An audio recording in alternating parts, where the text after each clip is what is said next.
Cool. Chill.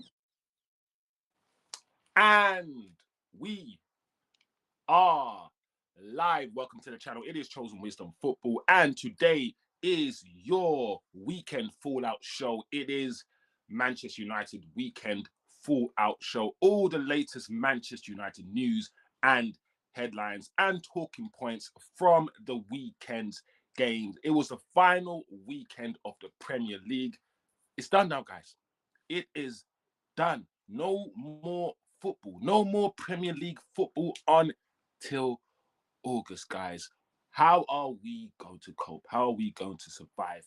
Big up the community. It's going to be a packed show. There is a lot for us to get through today, guys.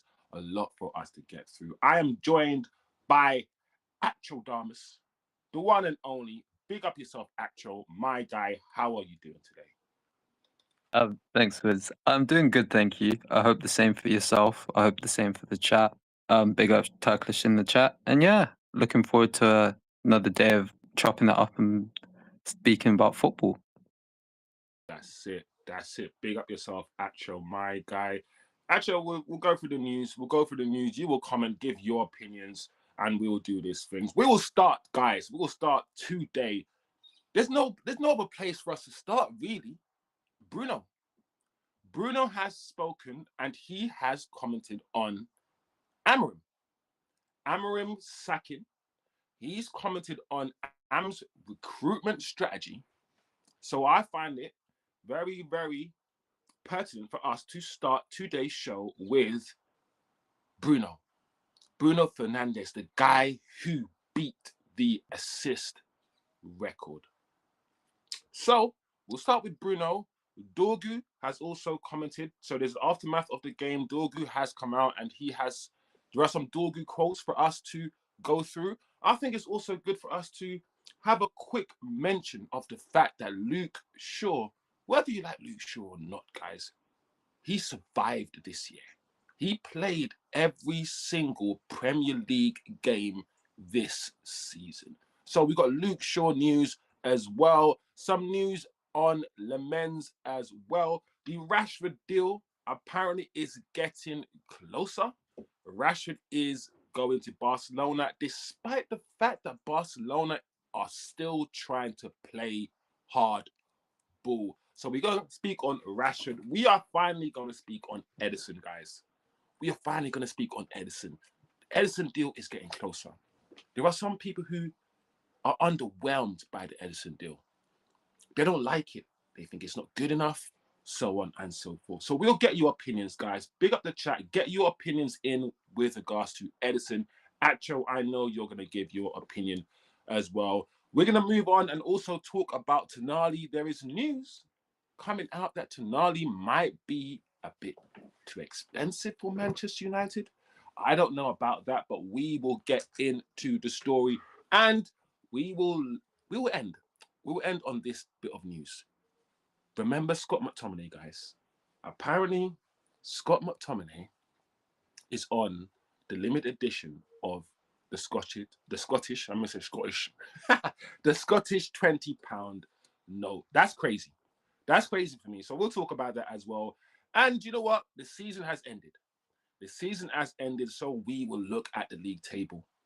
We will have a conversation about the season with Acho, with the chat, and we will chop it up. So big up the community. Big up everyone. Big up Ryan.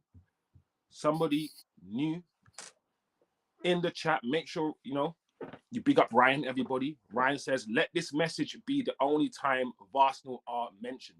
Cheating scum. Ryan, you made me laugh. You set the tone of...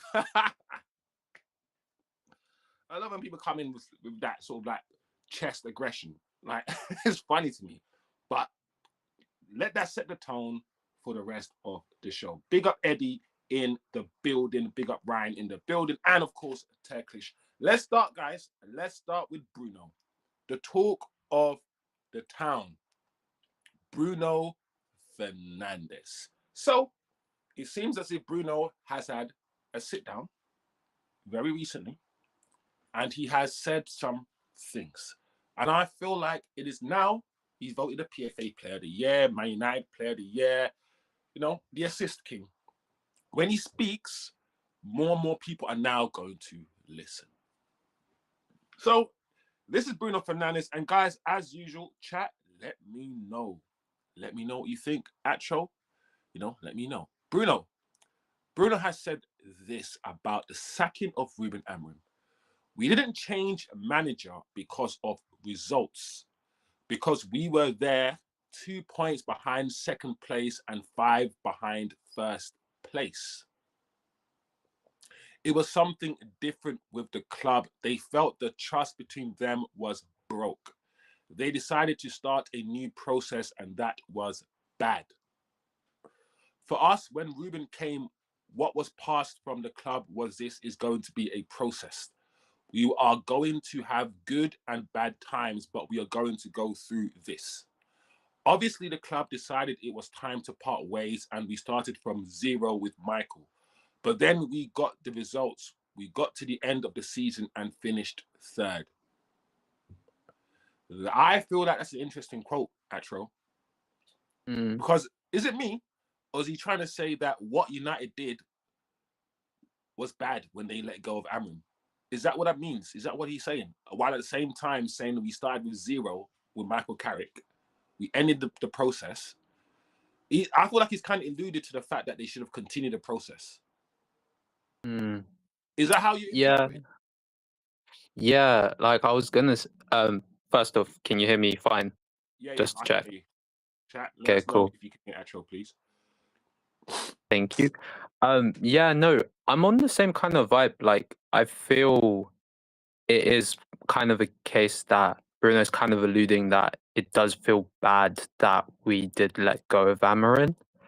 Now, like, objectively, what he said at the start, right, about us being 2 points behind second and 5 points behind first, that is correct. Like, we were hovering around, like, top 4 relatively during that, like, kind of like a lot during, like, towards the end of Amorim. But yeah, like, I do feel he's kind of hinting towards that something could have come about under Amorim. So the club should have kind of persisted with that. But then now he's kind of given a, if you want, political answer to say that. Yeah, I was saying he's playing both sides here, isn't he? Yeah. I don't really buy into this, the whole, you know, we started from 0 with Michael, but then we got the results. Because the reason why I find this interesting is because we know that he was playing in a double pivot. We know under Amorim, we, the fan base, were talking about getting rid of him because he didn't suit the double pivot. He was under fire in that position.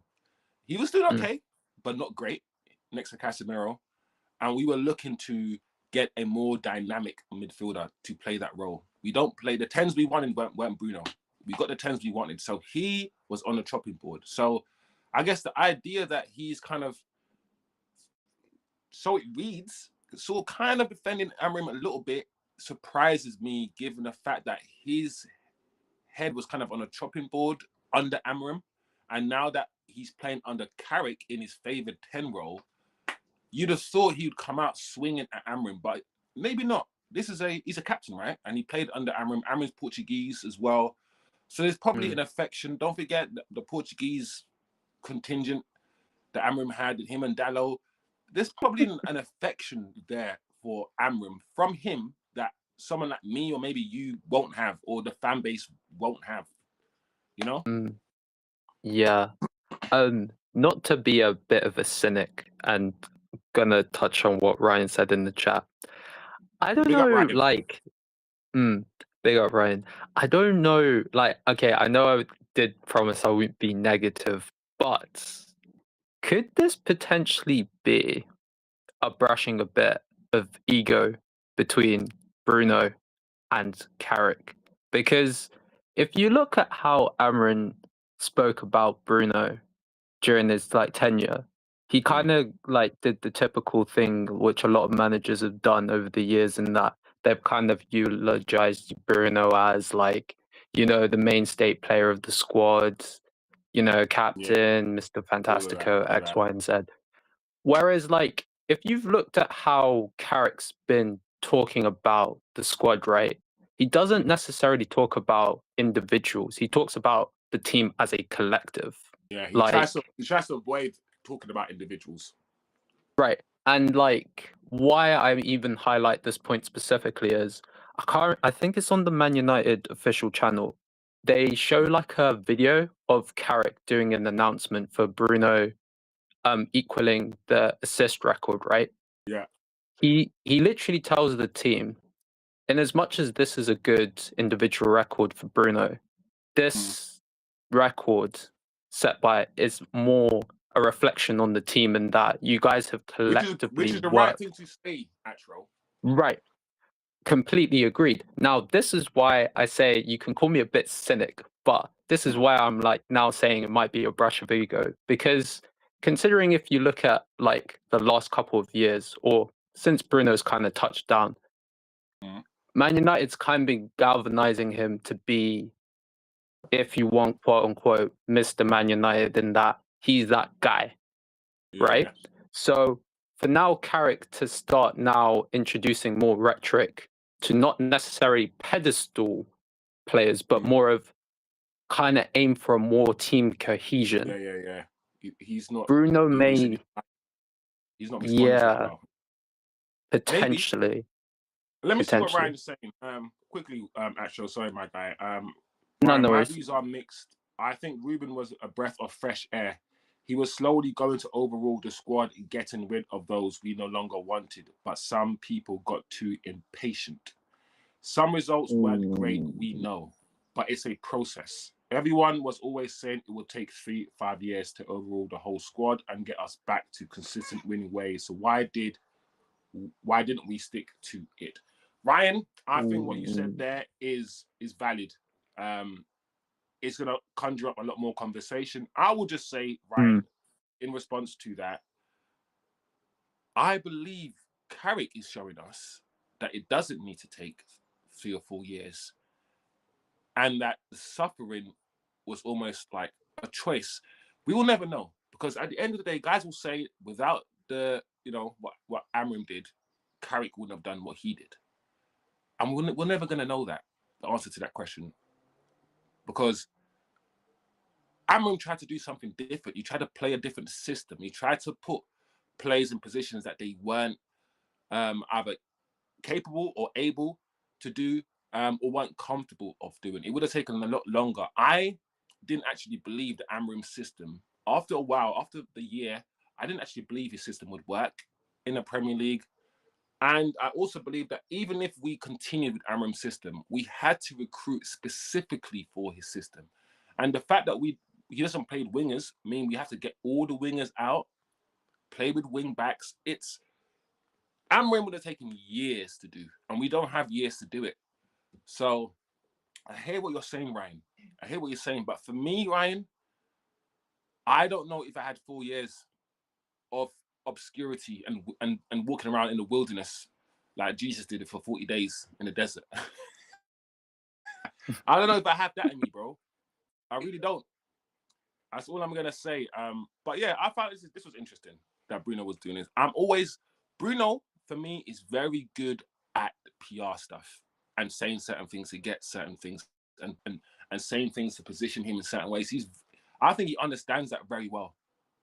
Very well. Anyway, we'll move on quickly, guys. Bruno's second quote about Amorim. This will be very interesting. Bruno Fernandes says, "We need players who want to play for United. Recruitment needs to be good with the right people like last summer." In that sense, Amorim made a good choice because he brought in good characters, good professionals, and good players. I'm trying to think, who did Amorim bring in? Amorim brought in, I guess, Dorgu. He brought in Heaven. Mazraoui. But then it's difficult because no, he didn't, because Mazraoui and all those defenders came in under Ten Hag before Amorim even came and got the job. They were the summer signings Yeah. under Ten Hag. and then Ten Hag lasted about 2 months. Yeah. So the only signing Amorim actually made was before the Dorgu, summer signings was Dorgu and Heaven. and then Heaven as well in Yeah, that January transfer window. yeah, and of course the summer signings of Sesko, Cunha, and Mbumo. We're told that not all of them Amorim even wanted. We're told that Sesko wasn't his first choice; it was Watkins. We're told that Lemens wasn't his first choice; it was Martinez, and he was annoyed. And how Wilcox and these guys, they're more club signings. So I'm looking at these Bruno quotes, and I'm like, he's backing Amorim fully. And is he trying to allude that Amorim did certain things that he didn't do and trying to give him props that he shouldn't be giving him? I don't know. Let me quickly read Ryan's message before you opine, Atro. Don't you think Carrick is just about polishing a turd though, scraping by wins? Ryan, that's a good point. There is the notion out there that what Carrick is doing is the basics. He's just putting the players in their natural positions, setting them up well defensively, and just doing the basics. There's a notion that's the case. But then my question to Ryan is, if all it takes to get Man United to where they are now is to do the basics, why didn't Amorim just do the basics? Anyway, actually, what are you saying? Not much. Sorry. Big up Alfred and Dara, but Alfred made me laugh. What's Alfred saying? His new look, Jamaican Sean Dyche looking for. That's the Jamaican Sean Dyche, you know. Alfred, you're funny for that. Alfred, you awkward. I was Alfred saying, man, econometrics and your thing. Big up Alfred, bro. Alfred always comes with the vibe, bro. Big up Alfred in the chat, people. Eddie says he's only backing Ruben because he's obviously not going to say anything negative. Plus, he is Portuguese. Eddie, it might just be as simple as that, my guy. It might just be as simple as that. He was Ruben's brethren. They're friends. He's not going to come out and say bad things about his Portuguese brethren. It could be as simple as that. When Ole Gunnar Solskjaer said, I will never say anything negative about my friend Ole. I mean, when Gary Neville, should I say, said, I'm never going to say anything negative about my friend Ole, I was like, oh, thank you, Gary, for this. Let us know what we already know. You know, when he said, sorry, I just can't criticize Ole. I'm like, what do you mean you can't criticize him? He's taking us to hell. Ole was taking us to hell. And Gary Neville was like, I ain't burning. You guys might be burning, but I ain't saying shit. So I don't know. But what are you saying, Acho? Is Eddie right about all of this? I'm not too sure. Like, you could see it that way, how Eddie's described it, and that it's kind of like that kind of bias that Bruno and Amorim are like both Portuguese guys, and he doesn't want to necessarily say anything bad on him, because if you do say something bad, it can potentially read that the players knew it was bad, but didn't really want to speak up on the situation. So that's even worse reflected on the club. But I don't know, like in all honesty, because yeah, it's hard to say personally. What do you? I mean, just a quick comment on the recruitment strategy. I'm like, you know what? He's not in charge of recruitment. Bruno's talking like he doesn't understand the makeup of Manchester United. Who's in charge of recruitment and who's in charge of the recruitment strategy? He's not the coach. Wilcox and Bevell own that shit. And that's one of the reasons why I've been positive for the last year. I've said many, many times, and I repeat myself. Jonathan Woodgate, yeah, man was one of the best defenders in the world, playing for Real Madrid at one point. Yes, he got bare injuries, but let's not disrespect Woodgate. Yeah. Or Evans, or the staff that are around him, and we do need an attacking coach.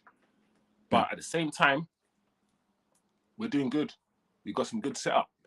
And Bevell and Wilcox, their strategy and the in your strategy of we only want players who want to play for us has worked, because you got Cunha and Mbeumo running and playing out of their socks because they're Man United fans. So I feel like that will continue. We're not going to buy players unless they come out and say they only want United. Like Edison, we'll talk about Edison in a minute, but Edison is now coming out essentially saying, go away, I only want United, which is what we want. What we want. Quickly, before we mention Bruno's assist record, I just want to talk about Dorgu. Have one word about Dorgu. But before I go do that, let me quickly touch base with the chat. Big up Niche Fan and big up Tim. Yeah, big up Niche Fan, big up Tim. Guys, I'm going to try to go through the chat and interact as much as I can. Big up Dara. Yo, Dara in the building. Big up Dara. Ryan, I agree about the fan base. Couldn't let the main stuff slide rightfully. Yep. Fact, because of results. He wasn't sacked. Yeah, Dara, he wasn't sacked because of results. He was sacked because he opened his mouth and he challenged. That's why he was sacked. How dare you open your mouth and say and challenge us? That's why he was sacked, guys. Dara is speaking facts there. Ryan says, I'll back Carrick, of course. Yeah, I mean, we're all gonna back Carrick. We're all gonna back Carrick. But Ryan, on this channel, I won't say you're wrong. Even if I like somebody, you must always critique them, bro. You can't be brainwashed and be in love with something and not find any faults in something. That's not serious. So nobody's perfect. Carrick needs to be critiqued. We were talking about the fact that Carrick hasn't really shown a style of play. That's a valid critique of Carrick. I'm not gonna be here and just worship and praise Carrick all day long. So big up. Dorgu. Let's have a quick word about Dorgu then. 1 second, guys.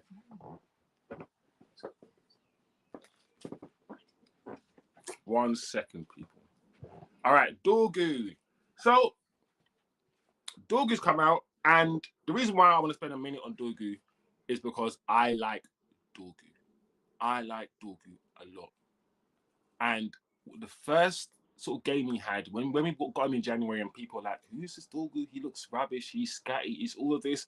I was one of the few people on the internet space, on the YouTube space, maybe me, maybe like Rants and Bants or something, that were like, there's something in this Dorgu character. There's something here. But let's see what Dorgu has to say after the match. I still have a lot to learn in this position. I lost the ball several times in the first half, so I still need to improve. I'm closer to the goal, and I still need to work on my finishing. I could have scored more goals today, but yes, I like playing in this position, and I can also make use of my speed and physicality in those areas. Bro, when I hear something like this, I love this shit. And I told you why. I like footballers who know themselves, who know what they're good at, what they're not good at, understand themselves fully. Once you get yourself in that position, you're good. It means you can take criticism. It means someone can say to you, you're slow. And you're like, yeah, I know I'm slow because I know this shit about myself. Dorgu is clearly someone who wants to improve. He's always showing videos of himself taking shots, taking crosses, always improving, always taking on information. He also seems like a Saka type. I said Saka, whether you like him or not, Saka seems like a kid that takes on information and does what he's told on the pitch. Dorgu comes across like that as well. I like Dorgu. I like self-reflection in footballers. I do. I like footballers who come out and say, I'm not good at this. I'm not good. I need to improve this. That is mentality for me. It is. And I remember when Dorgu came and people saying he's a bit clumsy, he's this and he's that. And I said, hold on a second.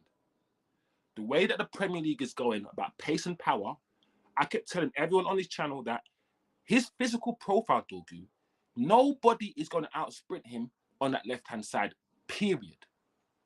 Nobody is going to outmuscle him, period. Once you've got that attribute, those attributes there, I'm telling you, you are a problem. If Dorgu, and I've said this, could add a technicality to his game, He is a problem.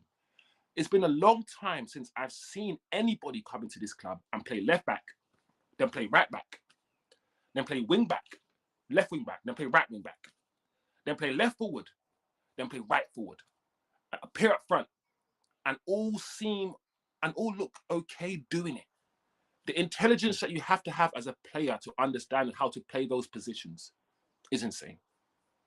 Also, the fact that he can play almost every position down the flank and both flanks.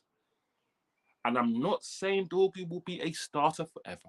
I'm not saying he's going to play 50 games. I'm just saying Dorgu playing 15 to 20 games a season, squad rotation player, his physical profile is not a bad thing. And I'm happy that, listen, not everyone's going to be happy about Dorgu or excited about him. And people still have their reservations and he's not perfect, all of these things. But I'm just glad that more and more fans are starting to understand that Dorgu is, for 25 million as well, bro, Atro.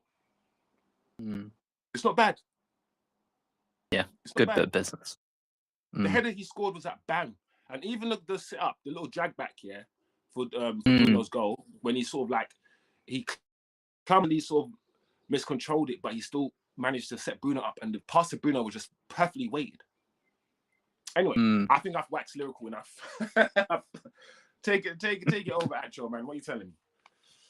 No, like same sentiment. If I'm even being honest, like literally when Dorgu first touched down, I actually looked at him and I said, you know what? For a 20-year-old, he's actually got something in him. It wasn't like polished or like it still isn't polished, right? But he's still raw now. He's still very raw. Yeah. But like you can kind of see that he started to refine his game more. And like what really actually made me start looking at Dorgu more seriously is well, the first glimpse I would say I saw of him, which I was like was really good, was the second leg against Real Sociedad in the Europa League. All right. Like last season. Yeah.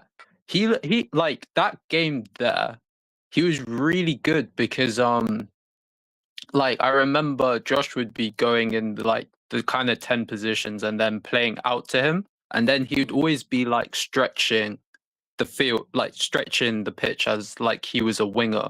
Especially like when Josh did that one split ball and then like Dorgu just was running onto it.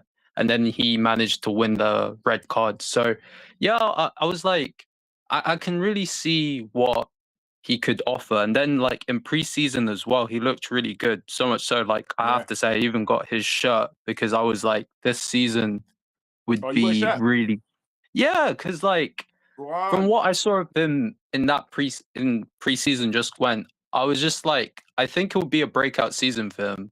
Now, obviously, like he did get injured and stuff, but from what he showed in both the Man City and Arsenal games, you can't. You have to look at Dorgu, bro. Yeah, honestly. Are you still there? Yeah, I'm still there. Yeah. For me, no, it is. I see Dorgu, and I know, like I said, I'm not here to say he's the best player in the world, guys. I just like the player, and I also understand that for a progressive team who wants to play progressive football, Dorgu might not play every game. I could see Dorgu playing games against tough opponents because of his strength and his defensive acumen. I could see him playing against the Arsenals and Cunha being on the bench. And also, if we're now regarding him as a left winger, and Cunha has shown that he can also play on the left wing, are we still going to are we still looking at Njai? Are we still looking at left wingers? Because the talk of the town is we're now looking at left backs. So if we're looking at left backs now, it's showing me that Man United are looking at Dorgu as a left forward. I don't know. Let me know what you're thinking about this. Let me quickly touch base with the chat.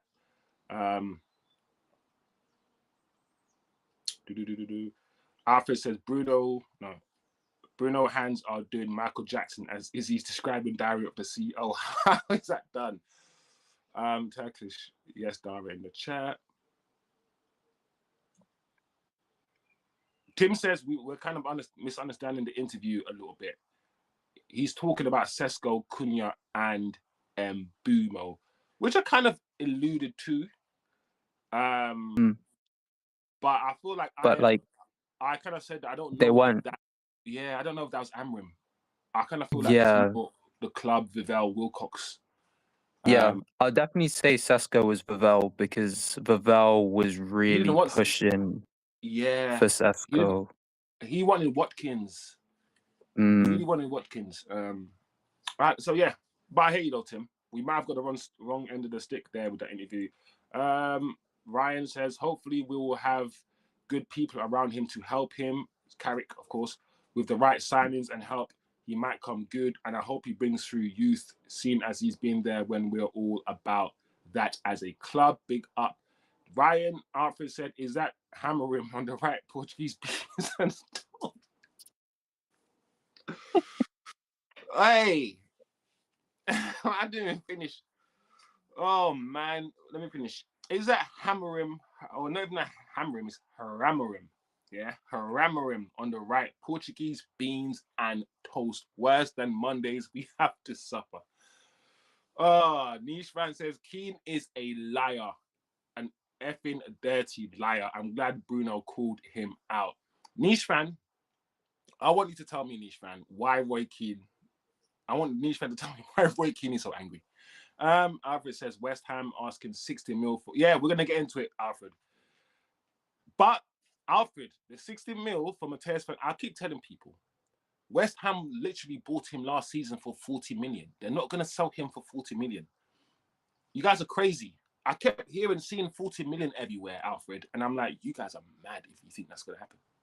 He's gonna be at least 50, 55 M's, closer to 60. Alfred said they deserve double relegation. And Roy Keane is a disgrace.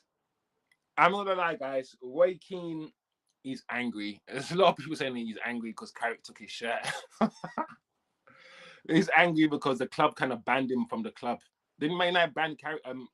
Yeah, loads of reasons why this guy. Plus, he played angry. Don't forget, this is the guy that was breaking people's legs on the football pitch. Like, he went out to hurt people, and it's a sport. So this is Keane, bro. Keane's gonna die angry. That's it. It's it. He's gonna be grimacing and screwing and on his deathbed. Big up Chosen. Actual big up Niche fan. Actually, yeah, I like Actual's font. It is proper Mortal. No, not even that, Alfred. It's combat game. It looks like a Street Fighter font. Actual looks like a Street Fighter. Or I don't know. Yeah, you're right. Any kind of like combat game. Soul Calibur, Tekken. You know what I'm saying? Actual Damas. Big up Brandon Antony, Mount or Beleba. Bro, man has came to the chat and has dropped a bomb. Brandon dropped a bomb, you know. Man said Mount or Beleba. Bro, I'm taking Beleba. I'm taking Beleba. Beleba. Yeah. Mount injury prone. Sorry, you gotta go. All right, simple. Ross, Bruno. All right, actual, talk to me then. And be kind to Bruno. Be nice to him. Because Bruno, this is what I think about the Bruno assist thing. Let's talk about the Bruno assist, guys. I'm going to start by saying and caveating that Bruno, for about the last 3 years, the last 2 years, I wanted Bruno at the club because I felt like we needed to move directions and move away from Bruno. I didn't really believe us playing through Bruno and playing for Bruno because I've always said if I'm playing for or through a player, the player has to be a Messi or Neymar. Otherwise, we construct a team and you're just a part of the team. Right? So I was on the impression, especially last season, that we would sell him because he didn't fit that double pivot position that Amorim wanted him to play. The start of the season in that double pivot position, he wasn't that great, finding his feet. And we weren't getting the best out of him. And the same thing, the same sort of Pogba thing. Play Pogba here, you don't get this. If you play him here, you don't get that. Well, yeah, of course. If someone can do everything and you play him in DM, you're not going to get his attacking attributes. And if you play him in attacking positions, you're not going to get his defensive attributes. That's just football.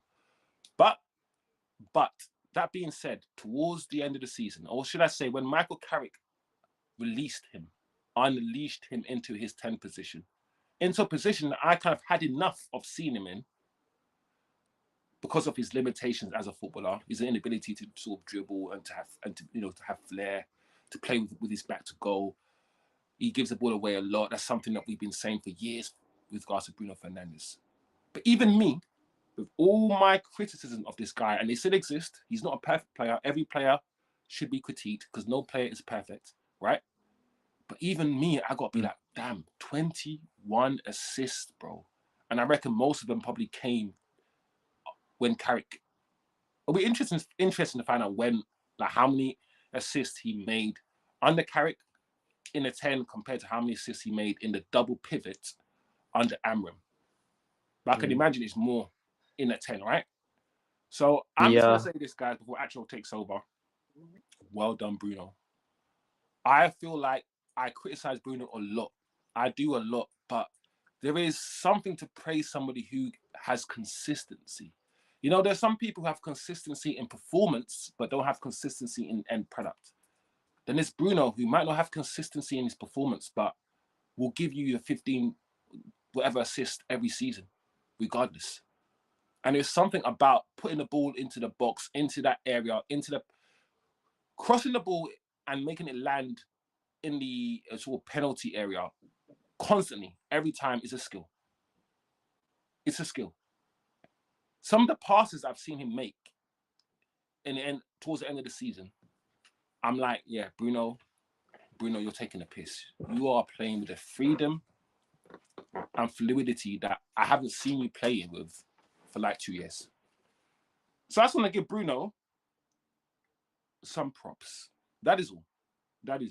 What are you saying to me, Atro? And by the way, guys, smash the like, please, everyone, if you're enjoying the show. And even if you're not enjoying the show, smash the bomber clock likes, people. Big up. Atro, what are you saying to me? 100. Lol, I feel like a child who's been forced to apologize about something and they don't want to apologize. Before I go, if I have time at the end, Alfred, I'm going to address why Baleb is better than Mount, and also Brandon. That's a bit crazy to say. Sesko, Matata pairing. Anyway, on to Bruno. Yeah, I can't lie. Big up Bruno. Like, you know, Actually, you and like as much as like, weak, bro. You sound like you're about to admit something that you don't want to admit. yeah, because it's because of the whole player profile thing. Like, don't get it wrong, right? I do give Bruno credit in terms of achieving this kind of record, because honestly, getting this amount of assists in a campaign, it's quite difficult, right? It's not easy. Yeah, like what is it? I think he's tied like the likes of Messi and stuff to get like 21 assists in like a campaign as well, which is quite crazy when you think about it. But yeah, agreed, Chosen. As you were saying before, it's not easy to be able to like produce final third like end product on such a consistent basis. No, to look which at is Odegaard. Look at all these players that want to do it and they can't do it. Right. And like if you look at even like players before, which I do think a bit of luck has kind of tilted his way for it, but luck is a part of the game. Like where you see the likes of Salah was trying to beat the record, he couldn't do it. Özil, when he was at Arsenal, he was trying to beat the record. Unluckily, Giroud just went on the drought. He couldn't do it. So, like, I do think it's good. Plus, like, if I do say holistically for the career of Bruno Fernandes, in as much as like I haven't been his biggest fan in terms of how he plays, I do think he does deserve this in the sense of he has been a major contributing factor. In as much as we haven't really won much with him, he has contributed a lot to the team. So in the potentiality doesn't win the Prem, not saying he won't, but you never know. At least we'll have this, right? Right. Yeah. Which I think is right. I'm with Oh, you. sorry, go ahead. I'm never gonna be his biggest fan in terms of aesthetics, in terms of how he plays, but you just gotta respect what he's done. You know, the ones where you just have to put everything to the side and be like, yeah, you gotta respect it. So well done, Bruno. Should we? What's Niche fan said? Niche fan said, I want a team filled with black players with European passports. You're funny, Niche fan. Niche fan doesn't want no one to go into AFCON.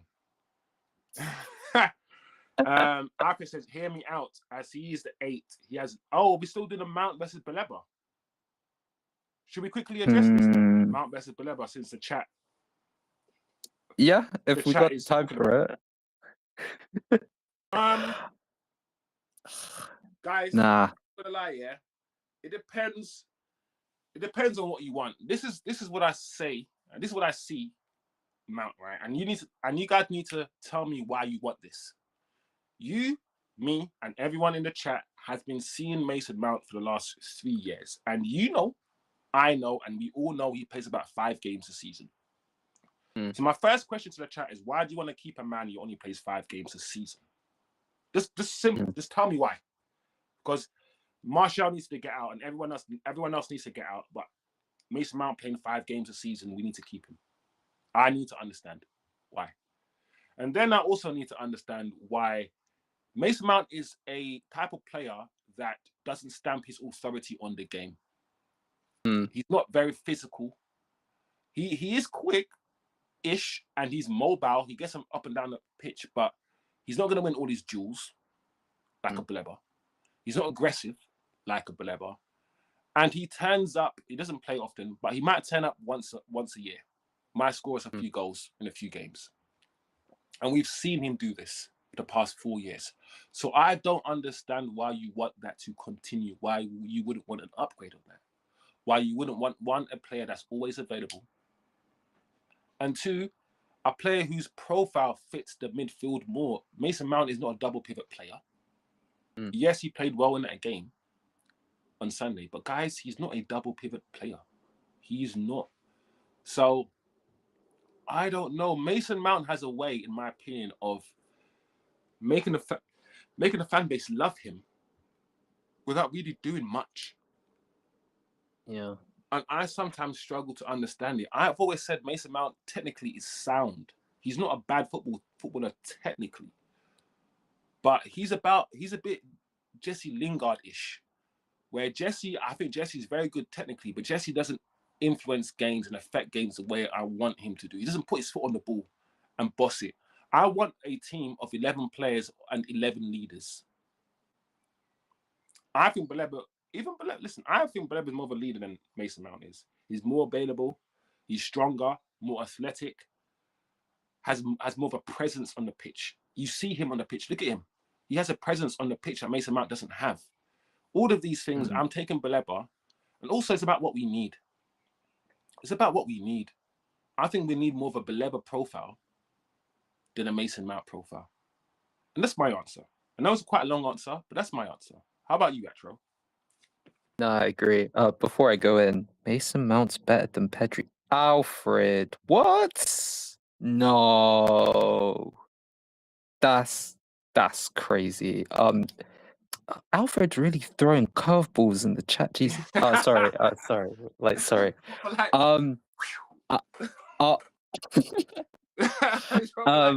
Baseball setting, go on. Yeah. Okay. Quickly on the Mason Mount thing. For me, right, I'm basically in the same camp as you, chosen in that. For me, I feel Mason Mount's basically mastered the art of acting busy without really doing anything. You act busy and run around, but you don't do anything. Like, that. And English people love that. English people love the running around. Yeah, go on, mate. Some players know how to get adulation from the fans. They know what to do.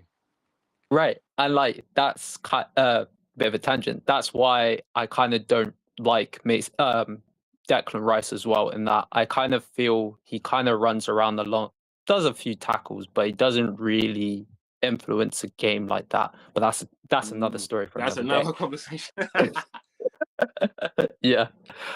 You see, my main thing is this for like Man United fans, right?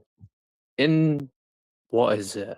I think it's the third year now or fourth. Yeah, third year. Third year because Mason Mount has 2 more years on his contract left. Yeah, because it expires in 28. In the 3 years that we've had in Mason Mount, regardless of whatever limited minutes, right, that he's played because of injury, we've seen him play in a 6 and 2/8 under Ten Hag. We've seen him play as an 8 and 2/8 and a 6 under Ten Hag. We've seen him play as a false 9 in the 4-4-2. That 4-4-2 setup. He hasn't claimed any of those positions, bro. He hasn't Positions. stamped. Right.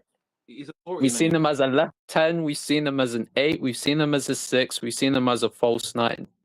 No one can really tell me a whole 90-minute performance in where you've seen Mason Mount in either one of those positions and you can say wholeheartedly, I can understand why Man United have purchased this guy.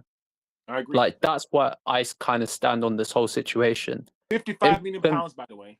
He costs more than Ugarte. Right. And it's just like, no difference. Like, for me, I like the more like burning thing for me is, unfortunately, given Mason Mount's wing fielder profile, he suits a double 10 system in where he does. He's kind of like that roaming out of the 2 10s, he's one of the roaming 10s. He can't be the single 10 because he's not that guy to control the game and do what Bruno's doing. But if he's a second 10, it's one of 2 10s where he's not got the main responsibility, then that's what I'm trying to say. He's not that guy to have responsibilities. He just the game passes him by a bit too much for me. That's why I compare him to those sort of Jesse Lingard-y sort of players for me. But guys, we'll move on. I know time's going. Let me just quickly run through some of the chats as well. Yeah, Alfred talking about Mount being in the 8 as well. Ryan says, I rate Dorgu. Never knew anything about him till he joined, but you can see he's got talent. He's going to break through when he cleans up what he's mentioned himself, and it takes guts to notice your own flaws, says Ryan. The niche fan, I love niche fan. Niche fan's like, look at the best NFL and NBA teams, all black players. Listen, niche fan, I will say this about, I don't care what color they are, as long as they're good footballers. I will definitely say that. Mount is the answer. It could be red, blue, green. It could be Indian, Chinese, whatever. Some of the best players have been Japanese, actually. Shinji. Wait, Shinji? Yeah. Yep, Shinji. Mount is the answer. I think Alpha's putting a leg. United give us hope on signings. Meanwhile, they wait for cheap. And on the last days, they do panic buys, said Brandon. I don't think we panic buy last summer. I don't think any of the signings last summer was a panic buy. Or the summer before when we bought the defenders. I feel like Brandon and people who are looking at United's transfer strategy now, I feel like if you can't compare what Ineos are doing transfer-wise. Listen, they might have made mistakes in terms of keeping Amorim and keeping Ten Hag and mistakes in that respect. But in terms of the players that we brought in, think about it. Cunha, success. Sesko, so far success. And Bumo, so far success. Heaven, so far success. Dorgu, so far success. Like, it's been more successes than failures in terms of transfers in. Ugarte's been a failure, but was Ugarte Ineos? Was Ugarte Ineos? Well, at the start, maybe. Yeah, he was one of the. Might as well count it. I can't lie, because it did kind of happen after they came through. So. Alfred says, I'm having reminiscence of 22-23 season, one highlighting player carrying the team, and next season all dipping down. That is the thing. I don't necessarily think Bruno carried the team. This is what I'm saying about Bruno's stats. Bruno's 21 assists make it seem like he's carried United this season. I don't think he has. Yeah, same boat. He's been pivotal, but I don't think he's carried Acuña's. We are, I think, the only team in the league where all 3 of our new signings, our attacking new signings, have more than 10 goals. And that is beautiful. That is perfect. And that's what we want. Anyway, let's quickly mention Luke Shaw. 38 games, 38 starts in the Premier League this season for Luke Shaw. I'm not going to spend a long time on this bit, guys. Apart from, well done, really. Well done. You can argue it's taken him, what, a decade? I don't know how long it's taken him to play every game in the Premier League. You can argue, who plays every game in the Premier League? Who actually plays? Even if you're fit, you don't really play every game. There's rotation. So the fact that he has played every game, I think it's a good thing. We criticized Luke Shaw for his injuries and injury record, and this season, he playing one game a week has clearly helped him. And I remember at the start of the season, under Amorim, in that left centre-back position, I kept praising him. I have to keep it 100. I kept saying in that left centre-back position, he might have found his position because he's not got the mentals to bump up and down the left flank. He, like Mourinho said, he had to hold his hand. Luke Shaw doesn't overlap. He's very reserved. He stands on a halfway line a lot. And because of that, I'm thinking left centre-back role might suit him because you don't have to bomb up and down the pitch. And he did well in that left centre-back role for Amorim. He was aggressive. He pounced. Because I always say the left and the right centre-back under Amorim need to be aggressive, right? You need to join the midfield. And that's what he was doing. And he was playing well. And then when he was moved to the left-back role on the Carrick, I've got no real issues with Luke Shaw's game. I would want him to be more attacking. That's always my issue up here. He doesn't have the mentals to do it. It's almost as if that I always like to think his injury has affected his attitude to go forward and to take risks and do certain things. But he's always been technically sound for me. And so it's good. Good for you, Luke Shaw. 38 games, 38 starts. Let's see what happens next season because we know, Atro, that United are looking once again for a left back. And I feel like every 2 years we buy a left back. And then every 2 years, Shaw manages. Hold my beer. He comes back. What you saying?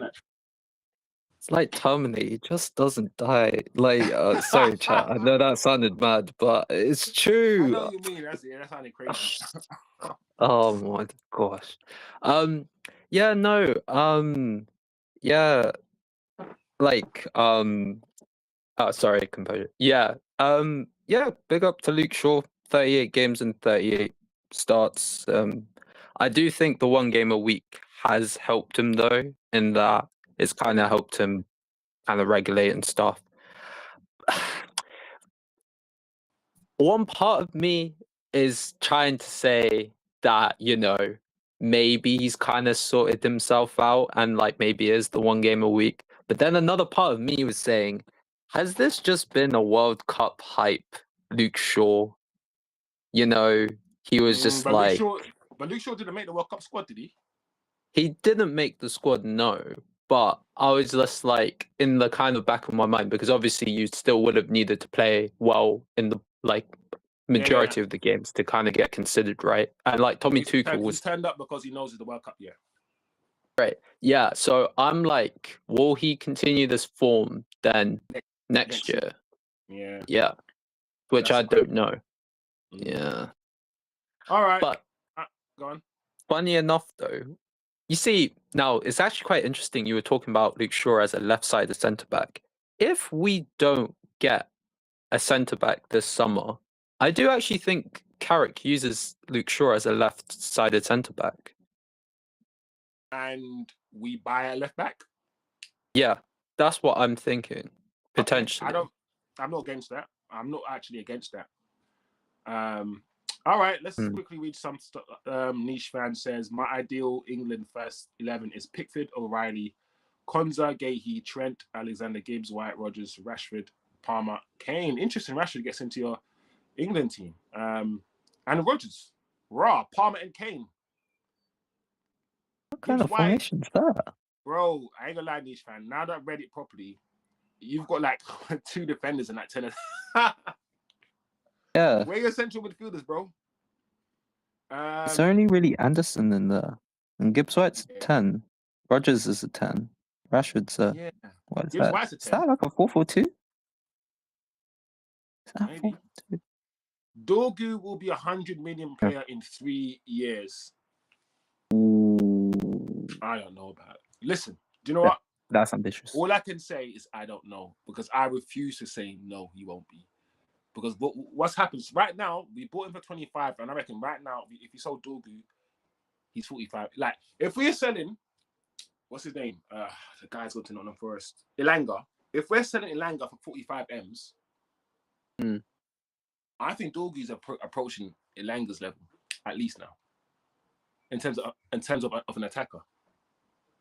So, and we bought him for 25. So I reckon we've already added about 10, 15 million on Dorgu's fee valuation already. So I don't know. I'm not gonna put a ceiling on Dorgu. I ain't gonna do it. We will see. That's what I'm gonna say. Where am I? I want Lewis Hall. I want Lewis Hall. Agreed. You want Lewis Hall, Astro? Yes. Simple. Yes, I do too. All right, let's move on. Why can't we play Martinez, DM, and Brandon?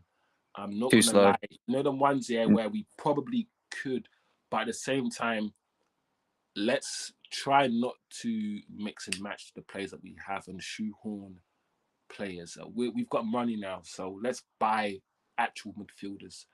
I don't actually buy the fact that Martinez will be a great midfielder or great DM. Based on, like, do you know when, like, you can be a good passer for a defender, but not a good passer for a midfielder? You know when someone looks at you as a defender and says, bro, as a defender, you're a good passer, but then as soon as you appear in midfield, you want more. Yeah. And then you're like, oh, shit, he can only pass with one side of his feet. You can't pass with the outside of his boot. You can't pass with his instep. You can't pass with his laces. And all we've seen him do is do the over-the-top passes or the driven ones with the side of his foot, for instance. So I feel like playing in as a DM, playing in midfield where you have to go up and down the pitch. Look at how Casemiro struggles to go up and down the pitch. And you think Martinez is going to bomb up and down that pitch in midfield. I don't know, bro. I don't know about People keep Martinez. eulogizing that one Villa game where he just got put into DM, and people forget he didn't get pressed whatsoever. He had so much space, so much time. Like, it's different when three guys are pressing you. Like, nah. Yeah, it's different. Playing in front of playing towards your goal, because don't forget he's a defender, so he looks towards the goal he's playing, right? Sometimes as a midfielder, you got to look the other way. You got to face your own goal. With your back to goal. How do we know? What's he like with his back to goal? We don't know. What's he like in the half spaces?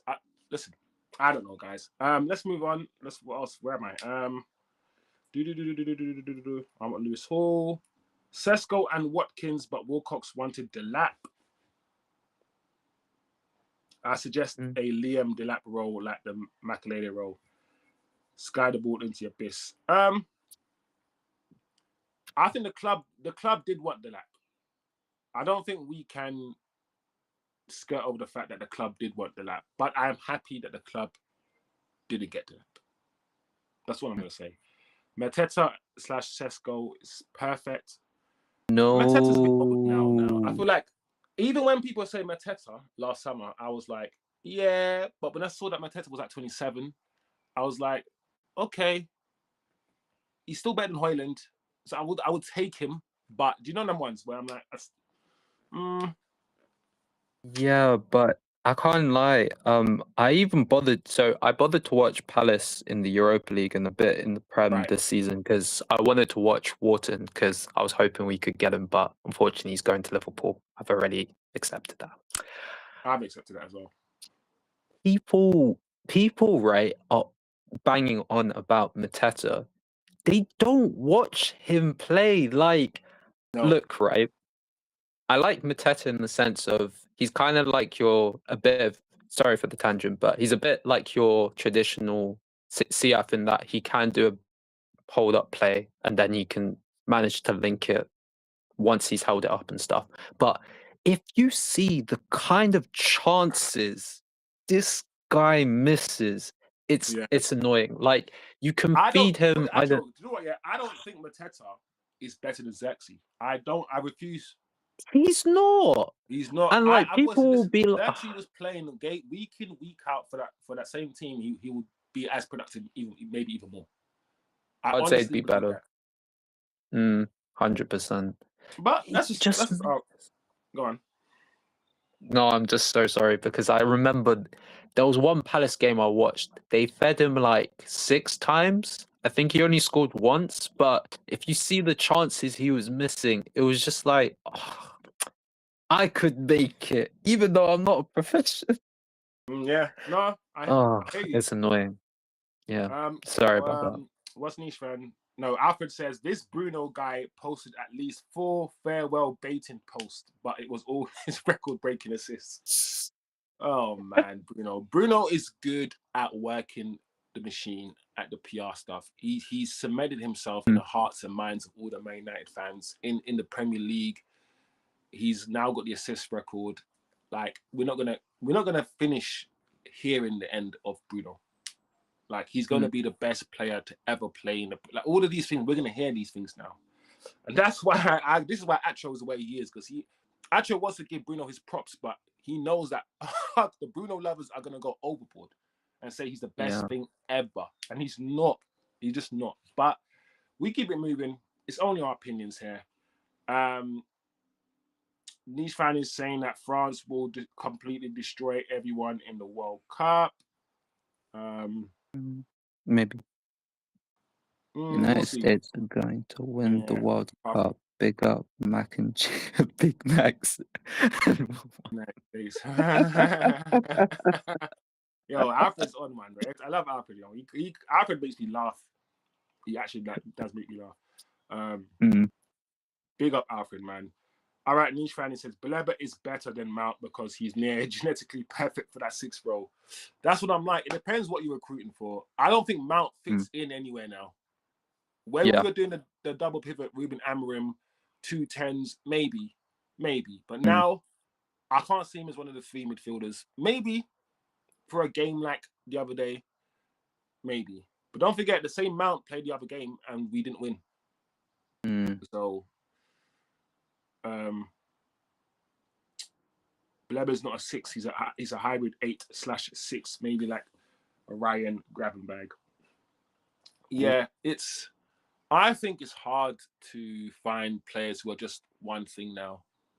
Because even a player who plays as a 6, they're going to be able to dribble, they're going to be able to do other things, and therefore you're going to say they're not just a 6, or they're not, which is true.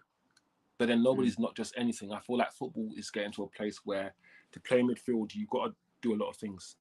And to be fair, that's true. I mean, look at our midfielders. Keane, people always misunderstand. Keane was not a 6. Keane was box to box, and so was Scholes. People think Keane sat like Carrick.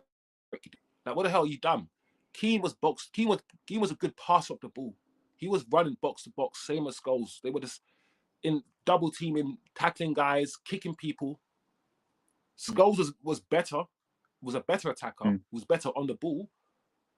But Keane was that guy, that dynamism. Keane is essentially who we're trying to recruit for. That engine, that guy goes up and down the pitch, that larger than life, that wins all these duels, that you can never run past, you can never get past. That's who we need. Ryan says, Niche fan says, Baleba is better than Mount because, I read that already. The amount of assist in this team is very impressive. Can you imagine how many he'd have elsewhere? Yeah, I understand that, but I don't think football, it might not even work like that. I don't know how many other teams would afford Bruno the space and the freedom that he has at Man United. I can imagine him trying to play for Arteta and Arteta shouting at him saying, get back and all these things. I don't know. Pep wouldn't be happy with the first time launches as well. I have to be so real. Yeah. I just feel like some players suit some teams in the way we play, and we can't always extrapolate information like that. Does that make sense?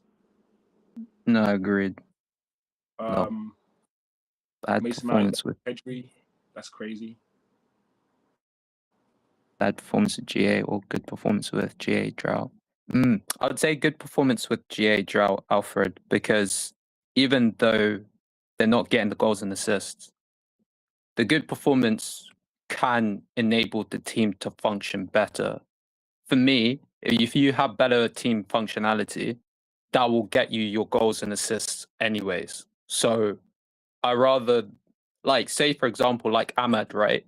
Even though a lot of people say like they're getting on to Ahmad for not scoring or assisting a lot this season, his all-round play has helped us play better as a team, to which has resulted to us generating GA. So I rather have a player be in that situation, in as much as they might not be getting the goals and assists. If I know their all-round play is the right helping us things. actually, yeah. I will Then say this though, I happy with agree that. what you're saying. And you know them ones where there's always a point where, and it depends on the circumstances. So in general, yes, I would take performance, yeah, just like Actual says, all day over GA, because with performance, you will get the GA. You don't necessarily need to get the GA. I always got to tell people, one person doesn't need to get all of the GA, bro. That's crazy to me. Yeah. So if your performance is high and you're doing all the things you're supposed to do, making the right decisions at the right time, and all these things, you might get a 5 GA, but the team might just play much better because of it, right? But then there's always that moment of time when, you know, you're performing well and you're not scoring, you're performing well, you're not scoring, and the fan base are like, I will take a goal right now. I will take a dead performance and a win right now over a good performance and a loss. So if the juxtaposition is good performance and a loss, or bad performance and a goal, then of course I'm gonna take the bad performance and a goal. If you're gonna give me those two options, but of course we know it's not like that. You can have good performances and a goal. So yeah, performances will lead to better play, which should lead to more goals as a team. I'm not bothered about one individual getting all of the accolades. Football's always been a team sport, and it's only the fans that try their best to make it a single sport and do all these single things. It's one of the few team sports I think of where your performance is directly dependent on everyone else's, but you get single awards. Like what? How does that? I get single awards when it comes to tennis and golf and all these singular sports. But football, it's so contextual and so subjective that we try to find objectivity and do the stat stuff as much as we can, so we can single out human beings and do what we do. That's what I think, and it's not always It's not always helpful. It's not always helpful. Anyway, what is your? Can we quickly have a quick minute on Le Mans Atro? I remember at the start of the season when people were saying that they wanted Martinez. And once again, listen, I hate saying I told you so, but I'm always right. 99%. 99.999%. Yeah? So I said, you know what, yeah? Onana's a bozo. And Onana's making loads of mistakes. If you watch Martinez for Aston Villa, yes, he makes... Because Onana makes great saves too. Onana was putting out saves out of his arse, but he was also making mistakes. Martinez was putting saves out of his arse, but Martinez is a crackheadish goalkeeper. He's just crazy. And I said, I will take a steady Eddie, someone who's not going to do all amazing saves, but not going to make loads of mistakes. He gives me a 7 out of 10. Doesn't do much, doesn't say much, just does his job. A Van der Sar type. Van der Sar wasn't a 10 out of 10 or 9 out of 10 goalkeeper, even though people try to write like Van der Sar was a worldie. Bro, he had his best years were at Fulham. Yeah. When we got Van der Sar, he was a steady 7 out of 10. He gave us consistency. And that's all I wanted. This guy, this goalkeeper is autistic as hell, bro. Yeah, deadpan as hell. And I love that. I love that. So I'm happy that we spent that 22 million. People saying it's the best signing of the season. I ain't going to argue with them. I feel like the trauma of Onana is making people say that. But I ain't gonna argue with them. But Lemens has been very good for us, bro. Very good for us. I will say this though. He hasn't really pulled out too many like worldy saves. But at the same time, he hasn't done too many mistakes. I mean, the pass, the goal he conceded when he after when the last few games, I think when Ahmad came on, he conceded a goal, and then he tried to pass it out and he conceded a goal. There Yeah, might that be Liverpool game. Yeah. There might be one or two saves where I feel like, he probably could have done better, like the Welbeck free kick when he was kind of in the middle of the goal sort of thing. But that's fine. He's done what he's needed to do.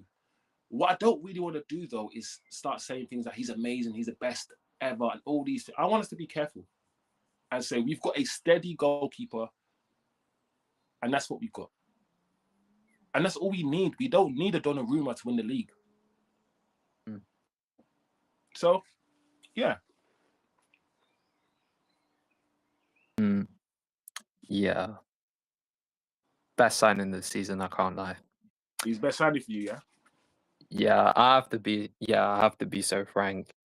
Senny Lamens has changed my life. Honestly, safest pair of hands I could have asked for. And kind of alluding back to what you were saying, Chosen, literally, when there was the option between him and Martinez, I said, I know Martinez has that bozo gene. I didn't know. I haven't watched the Belgian league whatsoever. I didn't even know about Club Bruges. I just said, you know what? I'll take a chance on the kid because I was just like, I'd rather anything but Martinez. And honestly, Lamens has surpassed any kind of expectation I could have had. Now, granted, yeah, have been playing one game a week. So next year, I would say would be the proper litmus test to see will he be able to keep the composure that he's shown in the games that he's played. But from what I've seen of him, I've been very happy. And I'm more than happy he's not having to do any worldly saves because, I mean, if he's not needing to do any worldly saves, I feel that's kind of a good testament that the defensive structure of the team has improved. So he doesn't actually need to be in a position to do those kind of things. But you're right. That's a good point to make. He hasn't been called on to do anything crazy, like as you said, because structurally we've been good defensively. I've said this, all our coaches, every single one of our main, of course there's loads of coaches, but our main coaches are defenders. Evans, Woodgate, and of course the guy, the old man, what's his name? Steve Holland. All defensive minded. So it's interesting. We've only conceded 4 less goals actually. So I thought we'd be better defensively. And that's something we can talk about as well. But yeah, Lemens has been a breath of fresh air. We don't even mention Onana. Listen, mentioning Onana's name is like saying Candyman. Like, we don't even think about this guy anymore. And Bayindir, we know Bayindir's leaving. Yep. And Vitek, if Vitek wants to come and fight for a place, then come Vitek, fight. That's what I'm saying. So I feel like I'm glad. I've said, you know what? When Ineos and Wilcox and these guys were talking about this player, we kept getting linked to him. I was like, you know what? I don't mind that because I don't need a Donnarumma. I don't need all of these fancy goalkeepers are easy to get, bro.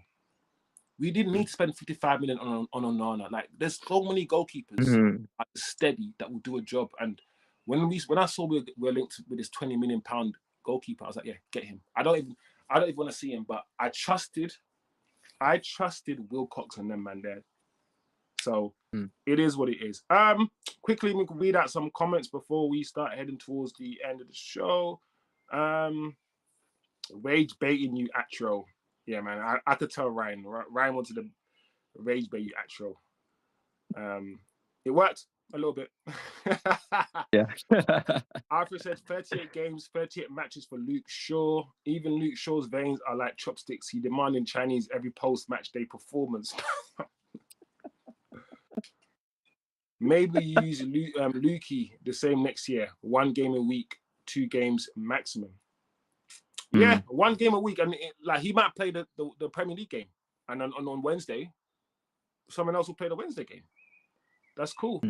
That's perfect Turkish, maybe for the Premier League. Heavy possession sides have an orchestrator as a 6. Bayern, Barcelona play Kimmich and De Jong press resilient, good range of passes. I'm trying. Who has? You're right. I mean, Rodri is a 6 for Man City. Yeah. I guess Zubi's a 6 for Arsenal, right? You'd say. Yeah, but then like it's kind of hard to say, right? Because like Arteta's now been intonating with like Rice and Skelly to play like in the midfield as well. Yeah, So the 8, but Declan kind of plays the 8 more. I'm trying to think. Yeah. Yeah, Barca played De Jong. Madrid. I was even gonna say though, Barca's been subbing on De Jong more from the bench. Like they've been doing more like Pedri, Gavi, and then who's that guy? Olmo in the 10. So All right, yeah, but still yeah. similar. It's still Yeah, not similar. the Lever types, I guess is what he's saying. Yeah. I rather the PSG model though, like have Ruiz, Neves, and Vitinha all alternating as the 6, 8, 10. That would Like be a dream, but we had Bruno. yeah, That's I the know. issue. That's why I can't wait to see what life will be like under Bruno, because we'll be more flexible. Bruno has to play in that 10 role. But yeah, interesting point though. Interesting point. Heavy United, yeah. You know what's funny about United as well, actual. We've never really been, and I used to, sometimes we look back at the history and we like to make things up in our heads, right? We've never really been a possession side. We can keep possession and we're good enough to keep possession, but when we have the ball, we're about attack. Yeah. Oh. We're about attack. Yeah. The Not to possession sound side, corny, like, but is that Man United DNA, right? Is high flying wingers. Yeah. Like Direct. Arsenal were more the possession side. You know, we didn't always care too much about possession. We beat Bayern Munich, and Bayern Munich outplayed us in the Champions League. Yeah. They had a lot more possession than us. We just sat. We've always been Beckham, Giggs, Scholes, King. We've been doggied. The more I think about it, I'm like, we lack the flair. We do all these things, but one thing is, we don't get beaten in our duels on the Fergie. We have Fergie when you sign players, you sign players who wanted to fight. True.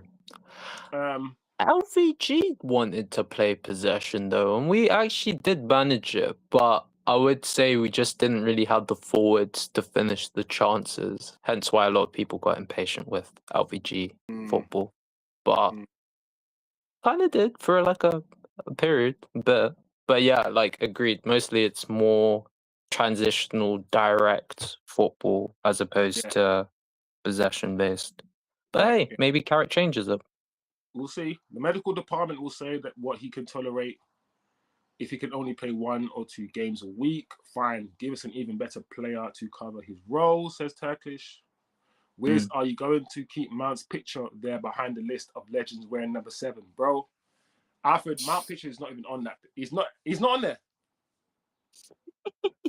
You're funny. He's on there. I don't see Mount, bro. Mount can never make it, bro. Mount, as soon as listen, we need to just burn that number 7 and keep it away for 2 years. So it should. So I don't know. We can't go from Mount when it's 7 to someone else. It needs to retire for a while, die for a little bit, and then come back. That's what needs to happen to that. Because it's like put it into cryo. He stained it. He needs washing. You know what? It needs.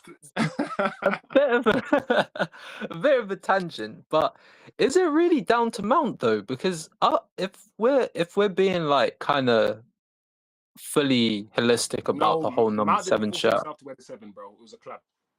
yeah, I know, but like post Ronaldo, whoever's really wore the 7 hasn't really, managed to fill into it, No, like. because we haven't really had. I mean, we've had the player, but we just haven't given them the 7. Like, I don't know. Martial could have won the 7 for a good 3 or 4 years when he was on the wings, and it would have been fine. But he wore the number 11. He wore the Giggs' number, which is fine because Giggs' number 11 is still a great number. Yeah, number Yeah. 11 was Martial's. Yeah, it was. Yeah, We but kind of had I one like or two. I like Martial, like young Martial on the wing. Like everyone was saying, like the reincarnation of R9, but I don't know if it was like number 7 level. I'm gonna lie. I think so. I think we've. Mm, If you're comparing him to Ronaldo, because what you're doing is comparing him to a player rather than the shirt. The shirt goes to the best player, not to the player yeah, who's like Ronaldo. So yeah. it's like the best player at any given time should have been wearing that shirt. I mean, Cavani Fair. wore it. Why? I don't know. Ronaldo came back and Yeah, took it. Okay, great. Um, Lord. Sancho wanted it, but it was given 25. 5 and 2 is 7. So he decided to wear 25 instead, which is 7. Mm. Who else? Obviously, Mason Mount has it now. Yeah, Valencia wore I it don't know. for a bit, didn't he? As well Valencia as wore it Depay, I for a think. bit. Yeah, you can argue we've not had the superstar, and if we had the superstar, it wasn't a winger, it was like a Pogba in midfield or Bruno, and they're not number 7 wearers. Midfielders Yeah. are like they wear 6, they wear 8, they wear 18. Mm. I'm I don't forgetting. know. Did Alexis Sanchez wear it at one point? Yes, Sanchez wore it. He came and he wore it, Yeah. Oh and my God. and And then he he was the died. kind of he's the kind of signing that should be wearing it. Yeah, but oh my God, he was so bad. Oh my God. Yeah, I can't believe. I feel sorry for Martial. I remember that season. Martial was fine on the left wing, and when someone becomes available, we don't need them, but Mm, they became available, and we just had to buy him. And Martial was like, "Bro, I'm having a good season," and he plays on the yeah. left, Sanchez, and I don't know, man. I feel like that affected Martial a little bit. We did Yeah. some really silly Mourinho things. sacrifice. That Really silly Mourinho things. sacrifice was crazy. We All right. move. We move. Let's quickly read some comments out. I think he can be a rotational player for the Premier League, and we play Maz and Dallo in the Champions League. Yeah, I feel like we need to now start thinking about the fact that we are going to play in 4 competitions next year, and hopefully we're not going to get kicked out of the first stage of the FA Cup and all these things, and hopefully we go far in these competitions, because as United fans, that's what we're used to seeing. We're used to seeing our team play twice a week, all of these things, which means much more shows for me and more work. But it's all good. It's all good, guys. Quickly read out the rest of your comments, people. Yep, read that. Turkish saying, yep. Cunha best signing. Cunha's best signing this year. I mean, that's another question we could ask. We could do a show Wednesday when we look at the signings and we do a whole tier list of the signings on Wednesday. And on Wednesday we can look at our predictions. Don't forget, we started the season with our league predictions, and then in January, I believe, we altered the predictions, so we can have a look at that. On Wednesday's show, it will be another fun show. If anyone's around, like Acho again, if you're around, you can jump on as well if you're about. I'd say the left back at United is the best signing, and I'm not talking about Dorgu. Messi is a Glazer version of. Sometimes I've got to pre-read up his comments. Oh man. Lays AB. Apologies for taking long to get to your chat. Make sure you smash the likes, guys, and share the video as well. United finished top 4 for the first time in like 5 years and act like they're coming for Arsenal. Congratulations on the Bruno assist trophy. You clowns played 40 games. There's levels. Listen, sometimes it's good for the ops to come on into the chat and say what they need to say. Because we do need to contend with the fact that we played one game a week and only one game a week. So fatigue was never a thing. And the one time we played 2 games, we played the Sunday against Leeds, I think, and then Wednesday, I don't know, we didn't turn up. We didn't turn up. Casemiro's was dead on his feet, and we've seen what it looks like with this squad if we try to play twice a week. So that is a point. That is why the signings this summer are very important to bolster the squad. There you go, Atro. There's your man with the £20 note, guys. As you can see on your screen, people, to end the show, Scott McTominay. This is crazy. The Bank of Scotland has unveiled a limited edition £20 note featuring artwork inspired by Scott McTominay's overhead kick versus Denmark. I don't know which direction to even take this. First and foremost, I want to start by saying, I don't know, what can I say? Well done? I don't know. What can I say? Well done, Scott McTominay, for being on a note. But yeah, I don't know, like, what does it take for you to be on a note? An overhead kick, a volley, a back heel. Where's the metrics? If I score 5 goals, can I be on a £5 note? I don't know. I don't understand what's happening here. Help me, Atro. no, If England win the World Cup, will the whole England squad be on a £50 note? I don't know. ooh. Oh, That is a good question. I don't know, maybe actually, because like I mean, like I don't know how long it's been since England's last won the World Cup. They might do it as a monumentous thing, maybe. To be fair, But yeah, I asked that question in jest, yeah, but the more I think about it, if England do win the World Cup, something mad like that might happen. if they do a bank holiday, I'd be more than happy for that. But 2 bank holidays. yeah, 2 bank holidays. Who's gonna complain? Yeah, no. Just on the whole kind of situation. About Scott. Yeah. Comment on it, man. Talk on it. Yeah, I don't know. Like I'm with you. Like it's kind of hard to put into words. I'd say just kind of big up Scott, I guess, because like Are you one of those? Are you one of those that's like bring Scott McTominay back? oh hell no! I was praying for him to get sold. Sorry, Scott. Right. I have to keep it apart. Yeah, no. Like why I just think like how would I say it, right? I wasn't necessarily a fan of Scott at United per se. I do appreciate he was misprofiled. He was never supposed to be playing in the double pivot. He needed to Or as a play DM. forward. Or as a Yeah. DM. He's not a DM. Shouldn't- That's why Fred always played closer to the back four than he did. And I always used to complain about Scott McTominay hiding behind players. And Fred just not being able to pass to him. Yeah, he just didn't have the technicality to play in the midfield. He's more of a box crashing 10, or if you want a striker even, but like I don't know what kind of striker. But the way that it's been close up now, look, he looks like he's got his ID card. yeah. You know when you try to get to a club and they take that picture of you. Yeah, and then like yeah, and then the bouncer's like looking at the ID, they're looking at you, and like they're squinting down. That's what he's doing. You're trying to get in, bro. You can't get in, man. It's not for you, bro. Yeah. But like I don't know, like I feel like it's kind of deserved for him to get this kind of PR though, because he has managed to bounce like kind of U-turn his career upon going to Napoli. So I do feel like some kind of recognition beyond football is kind of deserved for him in that respect. Not necessarily over the top, right? Because I don't think he's now some international superstar per se. But I ain't gonna lie, yeah, bro. Alfred's making me laugh. Is that even McTominay there? Looks like some random lad from the 80s. Have you seen McTominay's swag now that he's gone to Italy? Have you seen it? Honestly, I don't know what.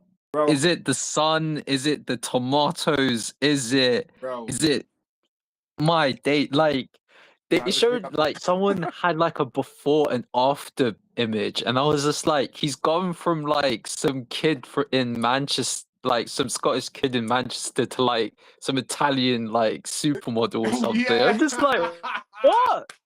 He's licked his hair back. He's like wearing Yeah. suits.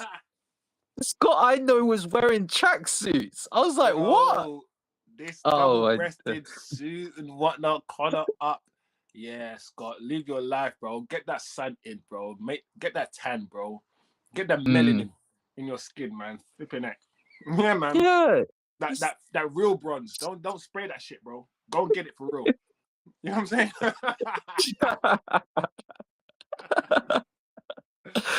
Oh man, the girls can spray it on, man. Man, them, did you go and get it, man? Maybe what's Fred Alfred said? Maybe Keir Starmer's holding him at sniper. This guy.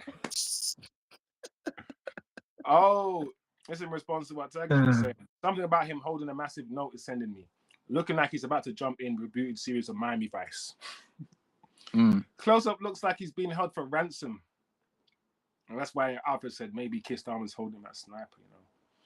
Keir Starmer is trying to lobby for the Champions League to be on be free. Yeah. And I'm like, listen, he's not doing well right now. So that something like that might, you know, the bros and the man them might love him after if he gets that done. Who knows? Take it, but don't vote. Because I can't remember the last time I watched a Champions League final on free airing TV anyway. Why? Like ITV and all these other channels in the UK, they've stopped showing Champions League football like a decade ago. Yeah. Because they don't get the streaming rights for it anymore. No. So, yeah. Oh, My no. God. It's the skincare. Both Rasmus and this guy have reduced their acnes.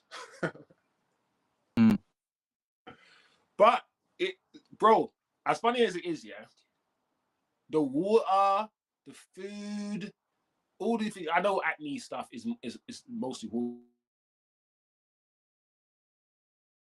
But some True.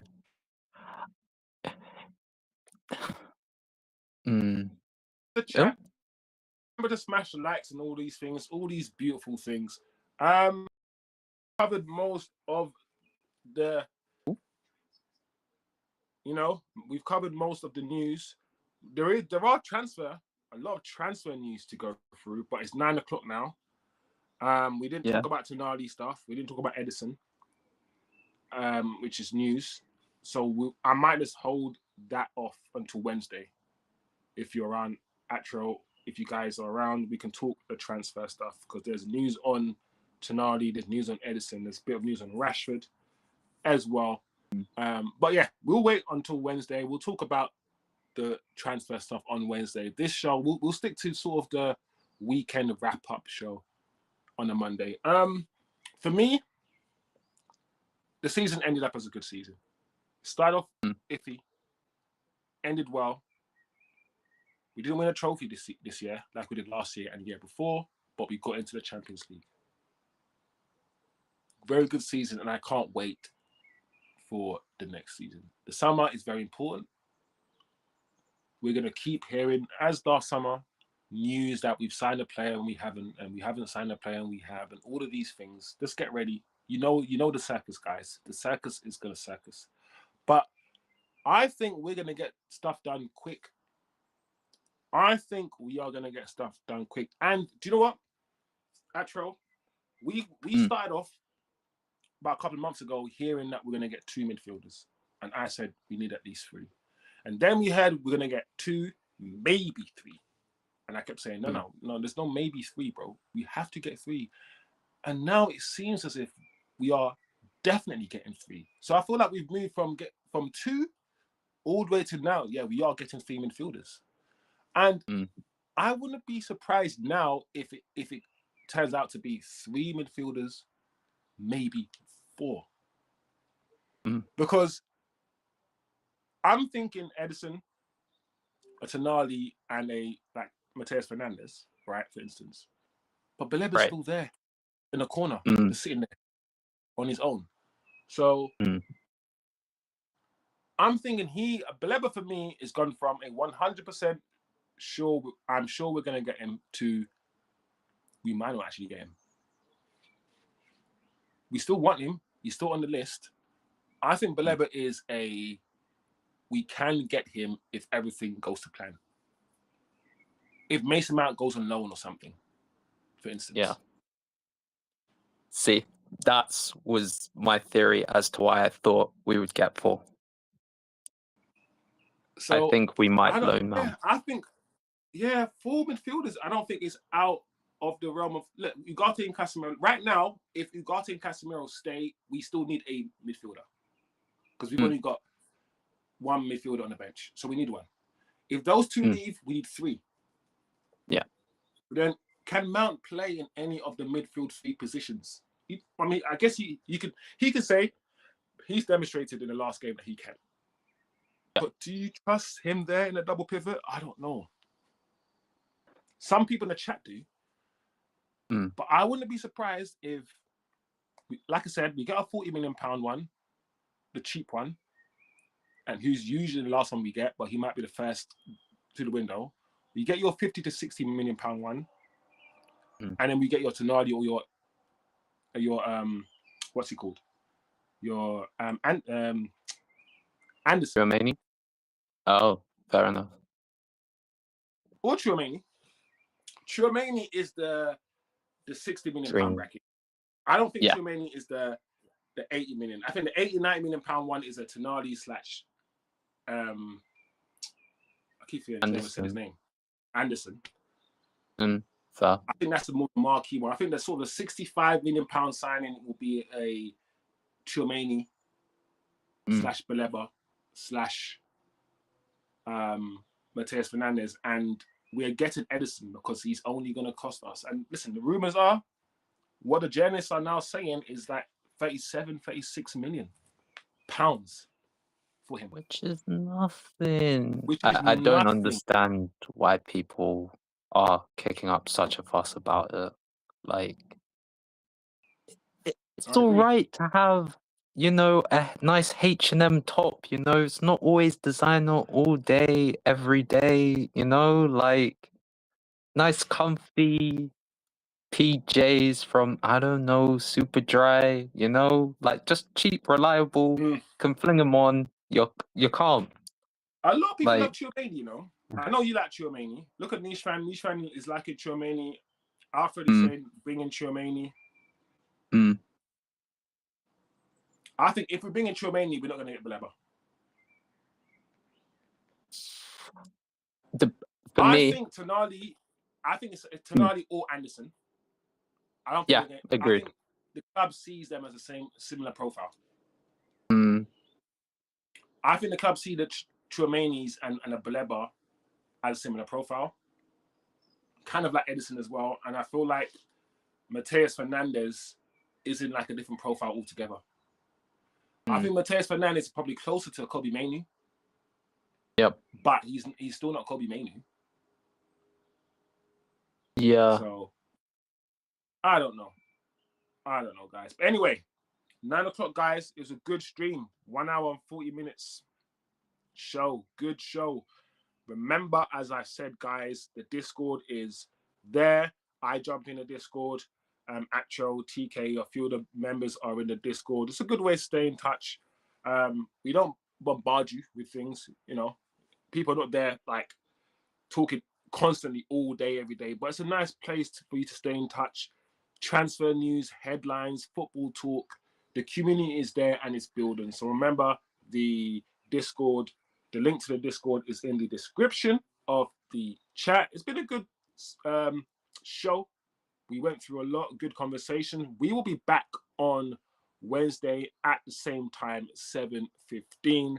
Don't forget the World Cup will start soon, and we will be doing watch-alongs to a lot of the World Cup games. So we ain't going nowhere. There's going to be so many shows. I'm going to do shows where we talk about every single one of our targets, where we watch videos and we just discuss our targets. There's gonna be so much content coming at you, coming your way, people. So big up yourselves. It's always good to be joined by Acho. Acho, man, you're always insightful.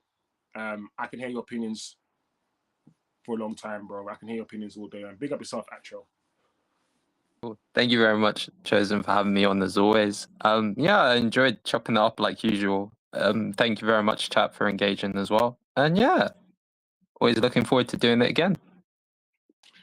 If Chouameni doesn't bring his boxing gloves and leaves it there in Madrid, we can buy him. or he can bring it, but just make sure he punches up the opposition. I know his team. You know what I mean? But Seedorf is the best player in the world ever.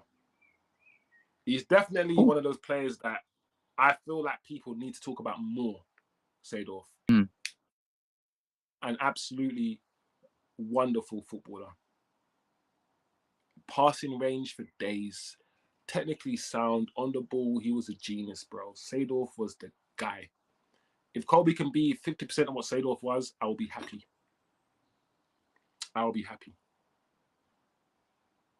Seedorf was absolutely perfect. Listen, Niche fans on this genetic stuff.